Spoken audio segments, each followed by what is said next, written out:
So I'm going to go over a quick little snippet of how we edit things in ProPresenter 7. First and foremost, there's these little icons in the top left of some of the slides.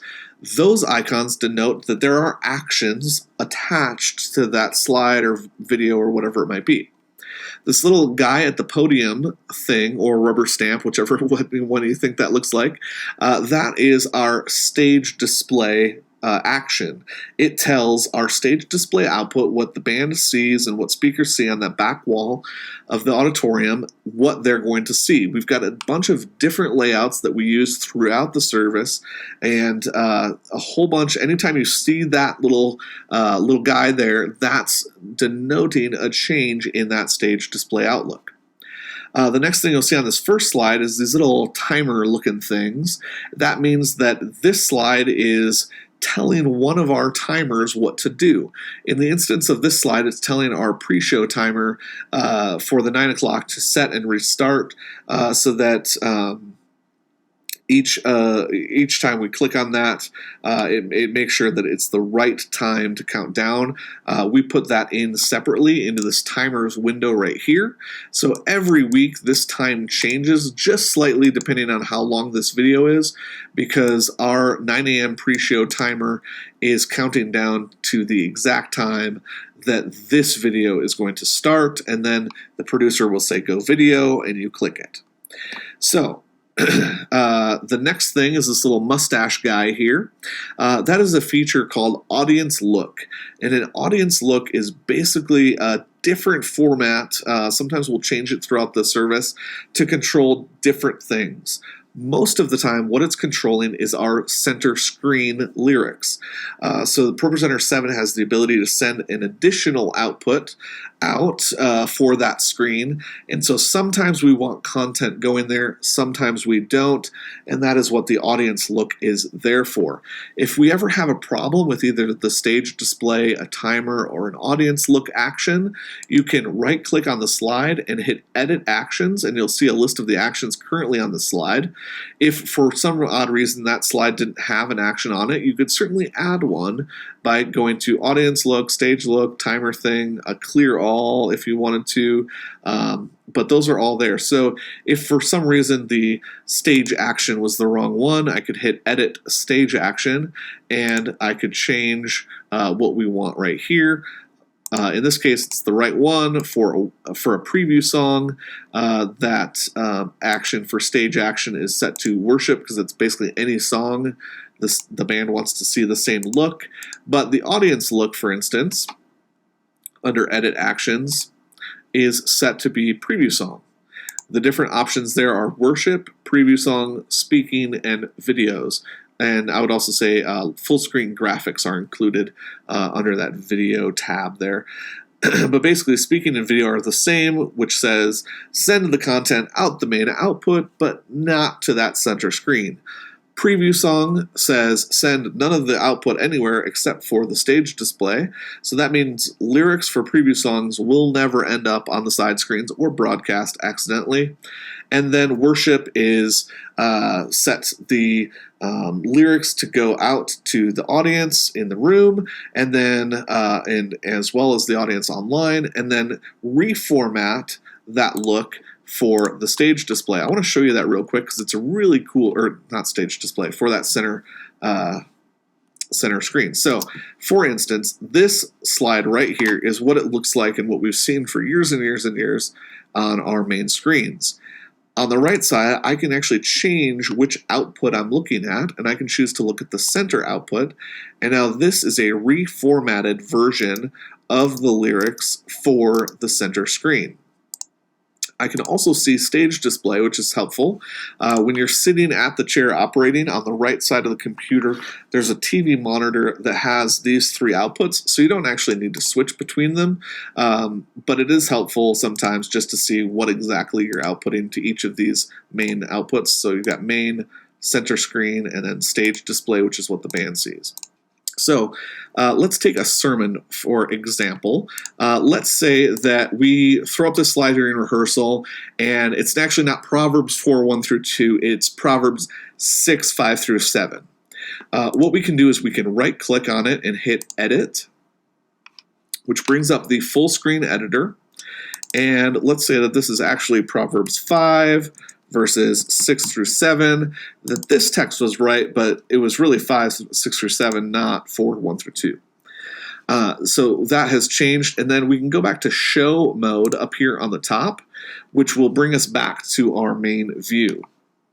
If we wanted to just jump in to edit that, like let's say Chris's name was spelled wrong, I'd hit edit and go to Chris and Townley. Boom. There, changed his name, and I think that's actually how you spell it, so that was a good example. Another shortcut way to do that, since I also spelled Chris's name wrong up here, if it's just a quick little spelling boo-boo, you can right-click and hit Quick Edit, which brings this up, and then we can quickly just go in and throw that E in there. And then I've got his name spelled correctly. That's especially helpful for lyrics. Let's say, you know, there was an extraneous thing on the first slide of Waymaker here. Let's just pretend for a second that there was a whole bunch of periods for some reason. We can go in and just right-click, edit, quick edit, excuse me, and delete that stuff. The next thing I want to show is manipulating slides. So let's say, there's 56 slides for Waymaker isn't enough. Let's say they did the line "That is who you are" another 3 times. The quick way to do that is to hold the Command key on the keyboard, select the slide that you want to copy, and then do Command C on the keyboard for copy, and then Command V for paste. It will paste the slide after whatever slide you have highlighted in blue. So if you notice, this one is highlighted in orange. If I Command click, it's highlighted in blue. That means it will it'll do whatever you want to that slide or after that slide. So in the instance of this, we've just added 3 new slides. Let's say we get through rehearsal Sunday morning. Oh, that's not correct. There's only 2, 4, 6, 8. There's only 8 times through, not 11 times through. You can Command click all 3 of those slides, keep holding the Command key and hit delete, and that will delete those 3 slides. Likewise, if you need to move slides around, for instance, let's say in the sermon, it looked like this for some reason, and we wanted this slide at the end. You can grab and drag the slide around. You can also delete slides. You can delete single slides by just right-clicking and hitting delete there at the bottom. So if we had a whole bunch of extra blank ones for some odd reason, you could go in and delete those as well. So in this case, I just have this one extra one. I'm going to delete that. And so now it's just blank slide, scripture, blank slide, and last slide. So that's a quick way on how we edit in the new version of ProPresenter. You can click on a slide, hit edit, which will go into the editing view. You can scroll around and do whatever you need to inside of that edit window, and then you can go to show. And that will go back to our normal operation right there. Another quick thing I want to show is actions, and that is these little cues right here. I showed you before that stage display and audience look and go to next timers and all that are there. Again, that is through the right click and then either add action if it's not already there or edit action if it is. So for instance, on the sermon, and this is an issue I ran into here today, edit action, audience timer, or excuse me, the timer there. The timer is set to start a specific configuration. So no matter what the timer is set to, this set configuration will force it into this. So for this weekend, instead of a 30-minute timer, we actually needed a 25-minute timer. So I right-clicked on that and put that to 25, and then when I click on this, it'll set the stage display and set that to 25 minutes. Every time I click on this slide, it'll reset to 25, so that's why it says only click once. So a couple other helpful things. Sometimes if you wanted a quick little reminder of something, I put them in the the name of the slide. And basically the way you do that is you hit edit and you go to the slide tab over here. And we're gonna take out the words of who this actual interview is, and we're just gonna call it interview. Let's call it interview name slide. And now that's named interview name slide. So if you find yourself needing little reminders of things, let us know and we can add those in there. Or if you remember how to do this from this video, you can do that yourself as well. Another slightly uncommon thing that might come up is a host might get up on stage and say, hey, I'm supposed to have a slide about Young Life. I don't have, you know, they might ask for the slide, you say you don't have it. Then the next question is, do we even have it on the computer? And I want to show you that quickly about where we put different slide things. So on the left sidebar of Finder here, I've made links to quick little default folders that we put things in. For the most part, videos are going to show up in the videos folder. Speaker specifics are things that are going to show up inside of hosting times or sermons. And so that's where we'll find Adam's Young Life deal from last week. And then we simply drag that in, drop it, put it where we need it. And if we need an extra blank slide, in this case I've already got one, so I'll throw it up there, and now it's there. If it was a graphic or a logo, we've got a whole bunch of folders inside of there that might be specific to that. Sometimes they might be backgrounds. Sometimes they might be lower thirds graphics, for instance. This is where we keep our offering and connect card information.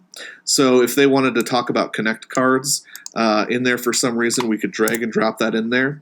And you notice how so this is a lower third, just like the ways to give, but it's looking really weird. But if I actually view that main output, it's like in the middle. It doesn't actually look like this. So whenever we're adding lower thirds graphics, what we're going to do is we're going to actually create a new blank slide. So that created that new blank slide. I'm going to put it where I want it. And then I'm going to edit it by right-clicking and hitting edit. And then I'm going to grab this lower third, drop it on in there. And now I can line it up. Check this out. It's got smart guides, which line us up and center it and vertically and all that stuff. If I needed to add my own text, I could hit this little plus button and hit text and add shapes and all that cool stuff. But for this, I'm just adding this one piece of media. And I'm going back, and then let's test that. Okay, that looks great on the output. It's now actually a lower third, and that's all good to go. Again, in this case, we're not actually doing that, so we can delete that. So now, that is a quick overview on adding graphics in. If you've got any questions, feel free to comment on this video, add thoughts, email us, text us, whatever it might be, and we're happy to answer those for you. Thanks, and I hope you enjoy.